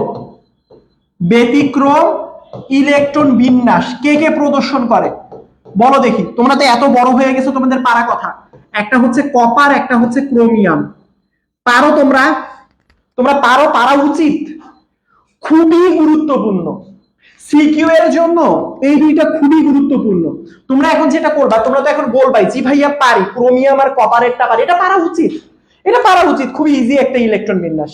ক্রোমিয়াম এবং কপারের ক্ষেত্রে ব্যতিক্রমী ইলেকট্রন বিন্যাস হয়। সো এইটা সিকিউ এর জন্য খুবই গুরুত্বপূর্ণ। এখন তোমরা যেটা করবা সেটা হচ্ছে এইটা করে করে হচ্ছে এই এই যে কেমিস্ট্রি ক্লাসরুম গ্রুপের মধ্যে সাবমিট করবা। আমি এর আগে কি দেখাইছি, এর আগে দেখাইছি যে ভাইয়া এইটা করবা, কি জানি একটা দিলাম না, কি জানি একটা দিলাম না একটু আগে, ভুলে গেলাম। এই যে এইগুলা দিলাম, এইগুলা করবা, এইগুলা তো করবা, করার সাথে সাথে ক্রোমিয়াম আর কপারেরটাও করবা। আমি দেখতে চাই তোমরা কতটুকু পারো। ক্রোমিয়াম এবং কপারেরটা করে ফেলবা, করে সাবমিট করবা, দেখবো কতটুকু পারো। এরপরে আসো আইসোটোপ।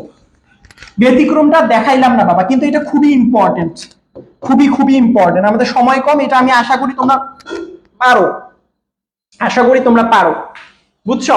না পারলে তো উস্কানি দেওয়া দরকার, বইলো, না পারলে বইলো, কি করবো আর, না পারলে বইলো, আমি করে দিবনি, এখন ভিডিওই বানাই দিবনি। আইসোটোপ মনে রাখবা, প লাস্টের প, যাদের প্রোটন সংখ্যা সমান, যাদের কি সংখ্যা সমান, প্রোটন সংখ্যা সমান, যাদের প্রোটন, আইসোটোপ মানে লাস্টে কি আছে, প আছে, যাদের প্রোটন সংখ্যা সমান। ধরো একটা এক্স পরমাণু আর একটা ওয়াই, এই যে এইটা, এই নিচে লেখা হয় প্রোটন সংখ্যা, সবসময় মনে রাখবেন নিচে লেখা হয় প্রোটন সংখ্যা। তো দেখো এটার প্রোটন সংখ্যা ধরলাম 10, এটারও প্রোটন সংখ্যা 10। এই যে এক্স এবং ওয়াই কে পরস্পরের আইসোটোপ বলা হয়, পরস্পরের। আইসোটোপ মানে কি, যাদের প্রোটন সংখ্যা সমান, পরস্পরের প্রোটন সংখ্যাটা সমান অথবা ইকুয়াল, তাদেরকে আইসোটোপ বলা হয়। বুঝছো? বুঝতে পারছো আমার কথা? বুঝতে পারছো আমার কথা? সো যাদের কি সংখ্যা সমান, প্রোটন সংখ্যা সমান, প্রোটন সংখ্যা কি সংখ্যা, প্রোটন সংখ্যাটা সমান। সুতরাং এখানের মধ্যে দেখো, তোমরা মনে রাখবা বইয়ের মধ্যে হাইড্রোজেনের আইসোটোপ দেয়া আছে কয়টা, হাইড্রোজেনের আইসোটোপ কয়টা দেয়া আছে বলো তো বাবা? 1 2 3 4 5 6 7টা আইসোটোপ দেয়া আছে। 1 1 1 1 1 1 1, আর এটা হচ্ছে 1 2, ভর সংখ্যা ভিন্ন বাবা, 5 6 7। বুঝো?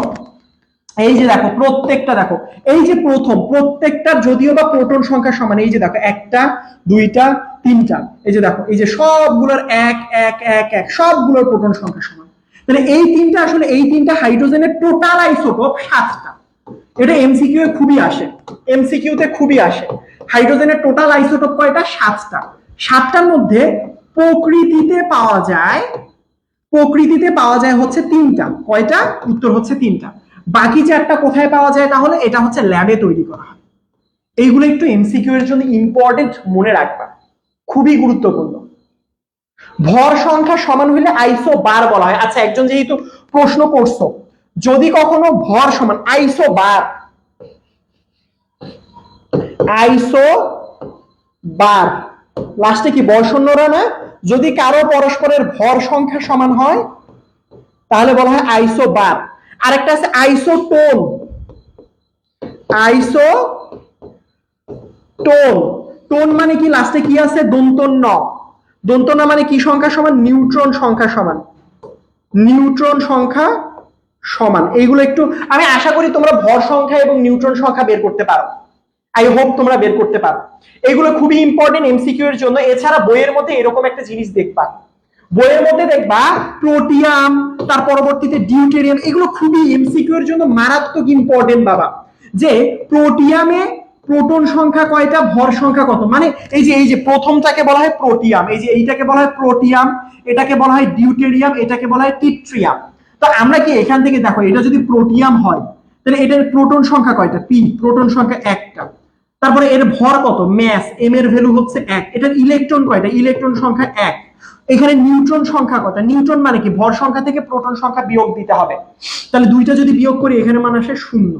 এভাবে এই যে এই দুইটা নিউট্রন সংখ্যা কত, ভর সংখ্যা থেকে এটা বিয়োগ করলে এটা নিউট্রন সংখ্যা হচ্ছে 1, প্রোটন সংখ্যা হচ্ছে 1, ভর সংখ্যা হচ্ছে 2, এটার ভর সংখ্যা 3, ভর 4, ভর 5, ভর 6, ভর 7। তার মানে এইগুলোর ভর দিয়ে মনে রাখতে হবে, এইগুলো এমসিকিউ এর জন্য খুবই ইম্পর্টেন্ট। ডিউটেরিয়ামকে ডি দিয়ে প্রকাশ করা হয়, টিট্রিয়ামকে টি দিয়ে প্রকাশ করা হয়। এমসিকিউ তে দেখবা বোর্ড পরীক্ষায় গিয়ে টিট্রিয়ামের ভর সংখ্যা চাইছে, টিট্রিয়াম মানে 3, ভর সংখ্যা 3। আর আমরা এই যে এই দুইটা কিভাবে পাইলো নিউট্রন সংখ্যাটা, এই যে দেখো প্রোটন সংখ্যাটা থেকে উপরের ভর সংখ্যা উপরে 3 থেকে 1 বিয়োগ করলেই তো 2 আসে। এই তো হয়ে গেল, এই তো হয়ে গেল। আচ্ছা এবার আসো, একজন আমার গ্রুপের মধ্যে আমাকে প্রশ্ন করছিল ইনবক্সের মধ্যে যে ভাইয়া পারমাণবিক ভর বা আপেক্ষিক পারমাণবিক ভর কিভাবে নির্ণয় করব। খুবই ইজি, তোমার এটা একটা টাইপের প্রশ্ন আসতে তোমার পারে তোমার বোর্ড পরীক্ষায়, আপেক্ষিক পারমাণবিক ভর অথবা পারমাণবিক ভর এইগুলো টাইপের প্রশ্ন আসলে কিভাবে আসলে সহজে নির্ণয় করা যায়। কি বলছি, আপেক্ষিক পারমাণবিক ভর। সো এই আপেক্ষিক পারমাণবিক ভর নির্ণয় করতে গেলে এইটা একটু মনে রাখতে হবে। সেটা কি, সেটা হচ্ছে কার্বন 12 আইসোটোপের পারমাণবিক ভরের 1/12 অংশ। অর্থাৎ এই যে এইটা একটা অদ্ভুত কথা, কার্বন, এটা বইয়ে দেখতে লেখা আছে কার্বন 12 আইসোটোপের। কার্বন 12 আইসোটোপ মানে কি, কার্বনের আইসোটোপ 3টা, অনেকগুলোই আছে যদিও বা 6, 6, 6, 12, এটা একটু মনে রাখবা, 13, 14, এরকম কার্বনের আইসোটোপের সংখ্যা কয়টা, 3টা। বাট কার্বন 12 আইসোটোপ এইটার কথা বলছে। এর ভর যদি 12 গ্রাম হয়, 12 গ্রামের 1 গ্রাম মানে এই যে 12 ভাগের 1 ভাগ। অর্থাৎ তোমাকে মুখস্থ রাখতে হবে এইটা কিন্তু একটা প্রোটনের ভর ভাইয়া, 1.67 গুণন 1.66 গুণন 10 টু দি পাওয়ার মাইনাস 24। খুবই গুরুত্বপূর্ণ। আমাকে যদি আপেক্ষিক পারমাণবিক ভর নির্ণয় করতে বলে, দেখো কোন মৌলের আপেক্ষিক পারমাণবিক ভর, জাস্ট যেটা বললাম কার্বন 12 আইসোটোপের 1/12 অংশ, অর্থাৎ 1.66 গুণন 10 টু দি পাওয়ার মাইনাস 24 গ্রাম। অর্থাৎ আমি একটু আগে যে সংখ্যাটা বললাম এই সংখ্যা দিয়ে এই যে উপরে একটা পরমাণুর ভর, অর্থাৎ এটা প্রশ্নে দেয়া থাকবে, প্রশ্নে থাকবে দেয়া, প্রশ্নে যে মানটা দেয়া থাকবে একটা পরমাণুর ভর, তাকে যদি আমি এইটা দিয়ে ভাগ করি, এইটা মনেও রাখতে হবে না কার্বন। তবে পরীক্ষায় যদি গ নাম্বার প্রশ্নে চলে আসে কার্বন মানে এইটা এভাবে যে আপেক্ষিক পারমাণবিক ভর নির্ণয় করো, তখন তোমাকে কার্বন 12 আইসোটোপের পারমাণবিক ভরের 1/12 অংশ, এটা কথাটা লিখতে হবে, লেখাটা উচিত। এছাড়া 1.66 গুণন 10 টু দি পাওয়ার মাইনাস 24 আর উপরে যেটা প্রশ্নে থাকবে সেটাই আমরা করব। যেমন এখানের মধ্যে দেখো এখানের মধ্যে বলছে যে একটি, এই যে ফ্লোরিনের একটা পরমাণুর ভর হচ্ছে এত গ্রাম। কার উত্তর হচ্ছে ফ্লোরিনের, কার উত্তর হচ্ছে ফ্লোরিনের। দেখো ফ্লোরিনের একটি পরমাণুর ভর হচ্ছে এত গ্রাম। দেখো আমি কি বলছি, এখানে বলছে মৌলের আপেক্ষিক পারমাণবিক ভর কত। দেখো ফ্লোরিনেরটা আমি কি বলছি, নিচে কি করব, নিচে হচ্ছে এই মানটা ফিক্সড, এই মানটা ফিক্সড যে কোনো পরমাণুর ক্ষেত্রে এই ভ্যালুটা ফিক্সড, সূত্রের মধ্যে এটা ফিক্সড, এটা মুখস্থ রাখতে হবে, কিচ্ছু উপায় নাই। এটা কি করব, এ আল্লাহ, এই যে দেখো 1.66 গুণন 10 টু দি পাওয়ার মাইনাস 24, এটা ফিক্সড। আর এই যে আমি বললাম একটু আগে সূত্র, এই যে প্রশ্নে থাকবে, প্রশ্নে কত দিছে এটা, এই যে দেখো প্রশ্নে একটি পরমাণুর ভর দিয়েই দিছে, এই যে একটি পরমাণুর ভর দিয়ে দিছে, অর্থাৎ 3.16 গুণন 10 টু দি পাওয়ার মাইনাস 23 গ্রাম। বলো তো এটার উত্তর কত আসছে, উত্তর কত আসছে? সাব্বির রহমান রিফাত বলছে হারপিকের কথা মনে পড়লেই বা সিয়ামের কথা মনে পড়লে হারপিকের কথা মনে পড়ে, বুঝছো?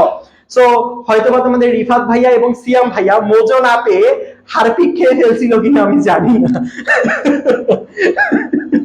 হতে পারে তোমাদের সাব্বির ভাইয়া মনের কষ্টে আসছে বলতে যে ভাইয়া আসলে হয়তোবা দুইজন ভাই, সাব্বির ভাই এবং তোমাদের সিয়াম ভাই আমার বাসায় যখন এসে তারা মোজো পাইলো না, হ্যাঁ তারা হয়তোবা আসলে কেন জানি আমি দেখতেছিলাম হয়তোবা খেয়াল করে যে তারা কেন জানি ওয়াশরুমে দুইজন হচ্ছে গিয়ে তোমার মানে কান্না করতেছে, একজন কান্না করতে করতে ওয়াশরুমে চলে গেল, তারপরে একটু পরে গিয়ে দেখলাম যে আসলে আরেকজনও যাচ্ছে, একটু পরে দেখলাম যে ওয়াশরুমের হারপিকের বোতলটা কেন একটু আসলে ফাঁকা ফাঁকা লাগে। আসলে জানি না আসলে হারপিকটা কেন আমার বাসায় কমে গেল, কয়েকদিন পর তো আমি দেখতেছি যে হারপিকই নাই, যত বেশি ওরা আমার বাসায় আসে ততই হারপিক চলে যায়। যাক জোকসে পাট, মজা করলাম। হ্যাঁ যাই হোক, আমার বাসায় এখন থেকে আর হারপিক আনা যাবে না। এই এখন আমি এই কালারটা দিয়ে লিখতে গেলেও হারপিকের কথা মনে পড়তেছে, এই কালারটা হারপিকের কালার না? এই এই এই এই সংখ্যাগুলোর উপরে এই পাশে সিয়ামের চেহারা, এই পাশে সাব্বিরের চেহারা ভেসে উঠতেছে। হ্যাঁ, আচ্ছা, এটা 19 আসছে, ভেরি গুড। তার মানে আমার যেটাই সংখ্যা দেয়া থাক, একটা পরমাণুর ভরকে এই মানটা আমার মুখস্থ রাখতে হবে। পরীক্ষার হলে কি রাখতে হবে? এটা হচ্ছে আমার মুখস্থ রাখতে হবে। কি রাখতে হবে? উত্তর হচ্ছে মুখস্থ রাখতে হবে। তার পরবর্তীতে দেখো, এই যে এইটা পারবা না, এইটা পারবা না। অ্যালুমিনিয়ামের একটি পরমাণুর ভর এত হলে মোলের আপেক্ষিক, ওই যে অ্যালুমিনিয়াম, কি করব? একটা ভর এটা উপরে দিব, যেটা একটা ভর সেটা আমার সূত্রের উপরে থাকবে, 4.482 গুণন 10⁻⁻23। আর নিচে কি থাকবে? ওই যে আমার মুখস্থ মান, কার্বন 12 আইসোটোপের ভরের 1/12 অংশ, সেটা কত? 1.66 গুণন 10⁻⁻24 গ্রাম। অ্যালুমিনিয়ামের ভর 27 গ্রাম, এটা আমাদের সবারই জানা। অ্যালুমিনিয়ামের ভর 27 গ্রাম, এটা আমাদের সবারই জানা। বুঝছো? বুঝছো? বুঝছো? ঠিক আছে। সো দেখো, ভালো করে খেয়াল করো, সেটা হচ্ছে আমরা আজকের ক্লাসের লাস্ট টপিকে চলে আসছে। 8টা 7 বেজে গেছে অলরেডি। আমি যদিও বা 7টা 7-এ শুরু করেছি, আমার 1 ঘন্টা ক্লাসটা নেওয়ার কথা, আমাকে আর 5টা মিনিট দাও, ক্লাসটা আমি এন্ড করে দিব। এইটা তোমার বোর্ড পরীক্ষায় সিকিউ এর জন্য খুবই ইম্পর্টেন্ট। সিকিউ এর জন্য দেখো, তোমাদের বোর্ড বইয়ের মধ্যে মাঝে মাঝে পার্সেন্টেজ দিয়ে দেয়। বুঝছো? মাঝে মাঝে কি দিয়ে দেয়? পার্সেন্টেজ দিয়ে দেয়। যেমন ক্লোরিন, এই যে দেখো এরকম করে দিবে, দেখো বইয়ের ম্যাথটাই করাই দিই। ধরো এরকম করে দিল, ক্লোরিন একটা হচ্ছে 37 পারমাণবিক ভর ক্লোরিন, আর একটা হচ্ছে 35। হ্যাঁ, এরকম করে দিয়ে দিছে, এরকম না? হ্যাঁ, 35টা হচ্ছে 75%, এরকম করে পার্সেন্টেজ দেয়। আর এই যে 37টা হচ্ছে তাহলে বাকি 25%, এরকম আসলে দিয়ে দেয়। এখন প্রশ্ন হচ্ছে ক্লোরিনের পারমাণবিক ভরটা কত? ক্লোরিনের পারমাণবিক ভরটা কত? বুঝছো আমার কথা? সো দেখো, এখানের মধ্যে তোমার যখনই এরকম টাইপের প্রশ্ন আসবে, তুমি যেটা করবা, এর ভর মানে আমি শর্টে লিখে দিচ্ছি, কিভাবে হিসাব করব পার্সেন্টেজ থাকলে আল্লাহর দুনিয়ায় সব থেকে সোজা হচ্ছে এইটা ম্যাথ। এই চ্যাপ্টারের সব থেকে ইজিয়েস্ট ম্যাথ হচ্ছে এটা। কিরকম ভাইয়া? সো ক্লোরিনের ভরটা দেখো, ক্লোরিনের ভর সমান সমান আমরা কিভাবে মনে রাখবো? দেখো ভালো করে খেয়াল করো, সব সময় মনে রাখবা যেহেতু শতকরা, এই যে দেখো শতকরা থেকে, তার কারণে তুমি সূত্রের নিচের মধ্যে এখানে 100 লিখবা। শতকরা বললে কি লিখবো? শতকরা বললে 100 লিখবো। শতকরা বললে কত লিখবো? 100 লিখবো। এবার দেখো, এই যে 37 যে পার্সেন্টটা, 37-এর সাথে আমি 25 গুণ করে দিব। দেখো এই যে 35টা যার ভর তার পার্সেন্টেজের সাথে গুণন, অর্থাৎ 37-এর সাথে 25% গুণন, 37 গুণন 25 যোগ করে দিব 35 গুণন 25, অর্থাৎ যার পার্সেন্টেজ তার সাথে গুণন। এবার দেখো তো কত আসে? 35.5 গ্রাম। খুবই খুবই খুবই গুরুত্বপূর্ণ, জাস্ট মনে রাখবে, এটা এমসিকিউ তেও চলে আসে। এটা এমসিকিউ এ একদম খুবই গুরুত্বপূর্ণ বাবা। এমসিকিউ এবং সিকিউ, সিকিউ তে যদি আসার সুযোগ না পায় তাহলে এটা এমসিকিউ এর জন্য খুবই গুরুত্বপূর্ণ। বুঝছো? সিয়া ভালো হয়ে যাও, বুঝছো? সিয়া ভালো হয়ে যাও। দেখো ভালো করে খেয়াল করো, সো ভালো করে খেয়াল করো, সেটা হচ্ছে যদি কখনো এরকম হয়, যদি তুমি কখনো এরকম দেখো যে ভাই এক্স একটা পরমাণু, দেখো ভালো করে বুঝো, ভালো করে বুঝো, তোমাকে বললো এ একটা পরমাণু যে হচ্ছে 20% আছে, আচ্ছা এর ভর হচ্ছে 20 গ্রাম। এ আবার হচ্ছে 22 গ্রাম, যে হচ্ছে 35% আছে। এখন এর আপেক্ষিক পারমাণবিক ভর কত? এর ভর কত? এবার তুমি কি করবা বলো? দেখো বাবা ভালো করে বুঝো, তুমি এখানে তোমাকে নিশ্চিতভাবে ফাঁদে ফেলানো হয়েছে। আমার সাথে একটু আই কন্ট্রাক্ট করো, নিশ্চিতভাবে এই প্রশ্নটাতে তোমাকে ফাঁদে ফেলানো হয়েছে। তুমি মনের মাধুরী মিশিয়ে এখানে যেটা করবা, ভাই শতকরা থেকে ফারদিন ভাইয়া শিখিয়েছে নিচে 100 থাকে, নিচে দিবা তুমি মনের মাধুরী মিশিয়ে 100। তারপর তুমি বলবা ফারদিন ভাই তো শিখিয়েছে এইটার সাথে এইটা গুণন করতে হয়, তাহলে 20-এর সাথে আমি গুণ করে দেই 20, ভালো কথা। তারপরে যোগ দিতে হয়, এইটার সাথে এইটা গুণ করে দিব, অর্থাৎ 22-এর সাথে তুমি গুণ করে দিবা 35। এখন তুমি তো ভাববা তোমার ম্যাথটা একদম ফাটাফাটি ম্যাথ হয়ে গেছে, বুঝো কিন্তু তুমি কিন্তু ভুল করতেছো লিটারালি। এই ম্যাথটা কিভাবে বুঝলাম তুমি ভুল করতেছো, ভালো করে বুঝো। এখানে সেটা হচ্ছে এখানে তুমি আগে পার্সেন্টেজ গুলো হিসাব করবে, এটা 20%, এটা 35%, টোটাল কত পার্সেন্ট হয়েছে তুমি বলো? এটা টোটাল কত পার্সেন্ট এখানে হিসাব করা হয়েছে? এটা টোটাল 35 আর 20 55, বাকি পার্সেন্টেজ কই? বুঝো নাই এখনো কোথায় তোমাকে আসলে আটকানো হচ্ছে? বাকি পার্সেন্টেজ কই? তোমাকে বাকি আর একটা এ দিয়ে দিবে, হয়তো বা এ দিয়ে বলবে এটা হচ্ছে ভর 25, আর কোনো পার্সেন্টেজ দিবে না। তোমাকে কি করতে হবে তাহলে? তোমাকে যেটা করতে হবে, যদি কখনো কোনো পার্সেন্টেজ দেয়া না থাকে, তুমি 100 থেকে এই দুইটা যোগ করবা। তাহলে এই দুইটা যোগ করলে কত হয়? এই যে 100 বিয়োগ করে দিবা। কি বিয়োগ করে দিবা? এই যে উপরের দুইটা বিয়োগ করলেই তো 100 থেকে বাকি ভ্যালুটা পাচ্ছ। অর্থাৎ একটা 20 আর 35 মানে হচ্ছে 55। তাহলে এখানে কত পার্সেন্ট টোটাল? 45%। তাহলে তোমাকে এখানে আরেকটা পার্ট যোগ করতে হইতো না? কি পার্ট যোগ করবা? এই যে দেখো 25-এর সাথে ওই যে দেখো 55টা গুণ হবে, মানে হচ্ছে 25 গুণন 55। এই তো। এটা যদি না করো গোল্লা খাবা। বুঝছো? বুঝছো তোমরা? আমি চাই না আমার এই এত মেধাবী স্টুডেন্টরা গোল্লা খাক। আল্লাহ, অনেকটাই শেষ করে ফেলতে পারছি আজকে ক্লাস। জাস্ট আরেকটা পার্ট দেখাই দিব, অল্প একটু ছোট্ট পার্ট। এই তোমরা বুঝতে পারছো? যদি কখনো পার্সেন্টেজ না দেয়া থাকে, 100 থেকে বিয়োগ করে ওটার পার্সেন্টেজটা বের করব, এবং এভাবে আমরা হিসাব নিকাশটা বের করব।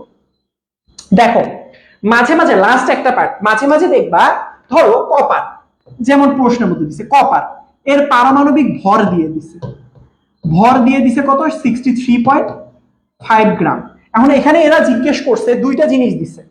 এরা দিছে কপার 63 আর 65। দেখো, কপার 63 এটা কত পার্সেন্ট, সেম ভাবে কপার 65 এটা আসলে কত পার্সেন্ট, এটা এরা জিজ্ঞেস করছে। মানে এর আগে তোমাকে কি করছে?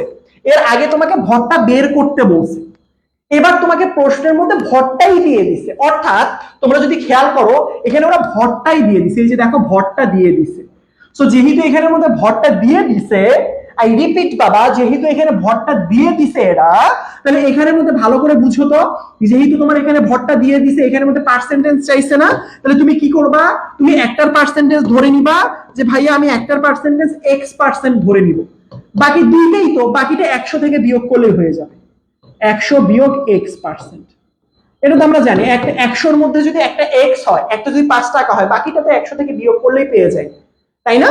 তাহলে এখানে দেখো, তাহলে এখানে আমি যদি পারমাণবিক ভর দেখো, আমরা সূত্র কি জানি? কপারের ভর সমান সমান আমরা কি লিখতে পারি?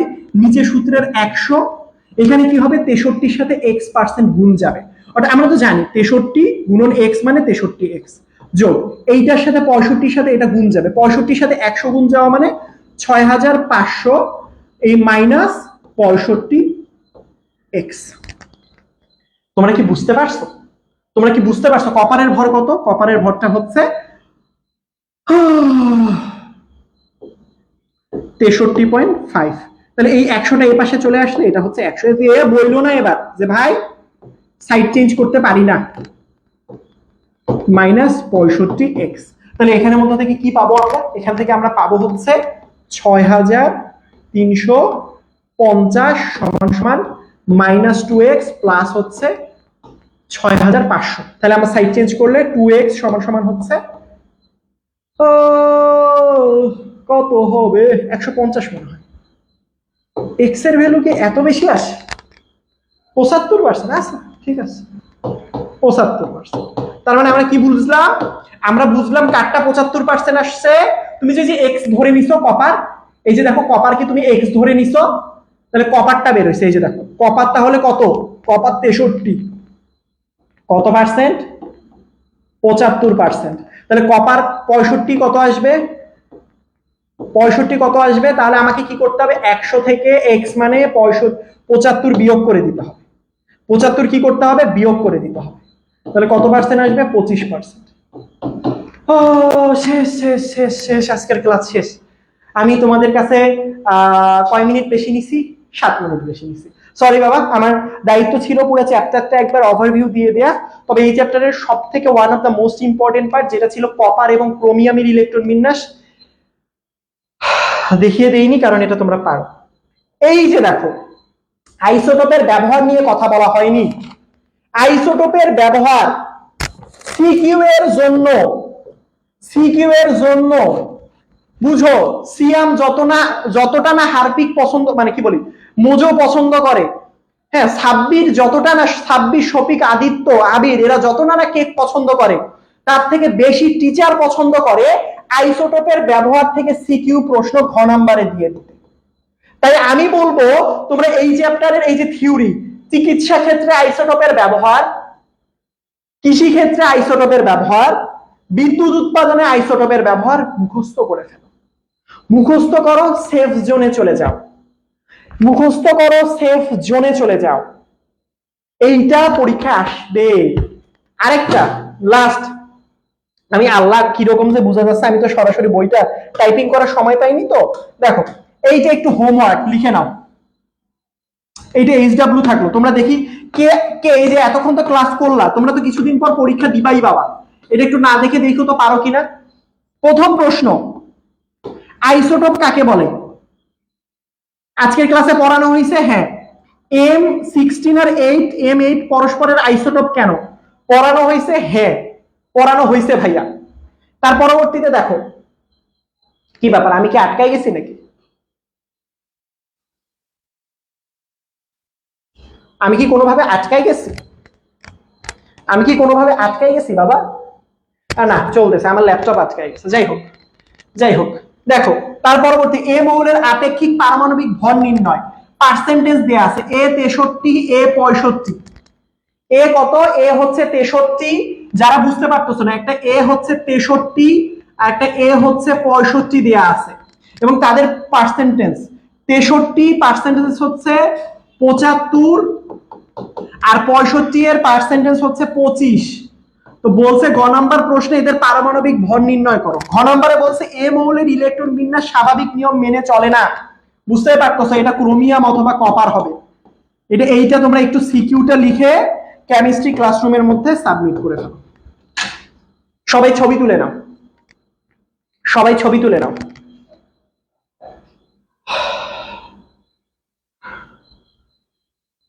বলো বলো, সবাই ছবি তুলে নিছ? সবাই ছবি তুলে নিয়েছ? সো আজকের ক্লাস এই পর্যন্ত। নেক্সট ক্লাসে কে আসতেছে? উত্তর হচ্ছে তোমাদের আলটিমেট বস। হ্যাঁ, তোমাদের আলটিমেট বস সিয়াম ভাইয়া পরশুদিন ইজ কামিং। কোন অধ্যায়? পর্যায় সারণী। 1 ঘন্টার একটা ক্লাসে পর্যায় সারণী শেষ করে দেবে। 7টা থেকে কয়টা পর্যন্ত? 8টা পর্যন্ত। সুতরাং তোমার বন্ধু বান্ধব আজকে মাশাআল্লাহ অলমোস্ট 300 জন স্টুডেন্ট হয়ে গেছে। আমি খুবই খুশি। আমরা চাই এটা 400-500 জন হয়ে যাক। শেষ সময় গিয়ে এটা শেষ করে, এই অধ্যায়টা বইটা শেষ করে আমরা কি করব? মডেল টেস্ট দিব। থ্যাংক ইউ সো মাচ আজকের ক্লাসে প্রথম থেকে শেষ পর্যন্ত থাকার জন্য। এই সময়টা এমনিতেও তোমরা নষ্ট করো, সো শুয়ে শুয়ে হলেও ক্লাসটা দেখে হয়তোবা তোমরা একটু উপকৃত হতে পেরেছো আশা করি। আমি যেখান থেকে যতটুকু দেখাই দিলাম, টেস্ট পেপার সলভ করো, গাইড সলভ করো, কোনো জায়গায় সমস্যা হলে ছবি তুলে গ্রুপে দিয়ে দাও। তোমাদের আদিত্য ভাইয়া লাইভ কিন্তু রাত 10:30টায় আছে। যারা যারা হায়ার ম্যাথের ওই চ্যাপ্টারটাতে সমস্যা ফেস করতেছো, তাছাড়া শুধু সমস্যা না, যারা চাও যে ওই চ্যাপ্টারটা একবার রিভাইজ হয়ে যাক, আদিত্য ভাইয়া কতটা জোস পড়ায় এটা তো তোমরা জানো। হ্যাঁ ঠিক আছে। সো এখন তোমাদের আবির ভাইয়া বলছে আমার 100+ কমেন্ট আজকে পড়েছে, আর সবাই আবির ভাইয়ার বাসার ঠিকানাতে 2 প্যাকেট হারপিক পাঠিয়ে দাও। সবাই হারপিক পাঠিয়ে দাও ভাইয়ার লোকেশনে। সো ক্লাসটা কেমন লেগেছে অবশ্যই জানাতে ভুলবা না। তোমাদের সাথে দেখা হবে নেক্সট ক্লাসে 10 তারিখে সিয়াম ভাইয়ার সাথে। সেই পর্যন্ত সবাই ভালো থাকবে বাচ্চা কাচ্চারা। আসসালামু আলাইকুম, আল্লাহ হাফেজ।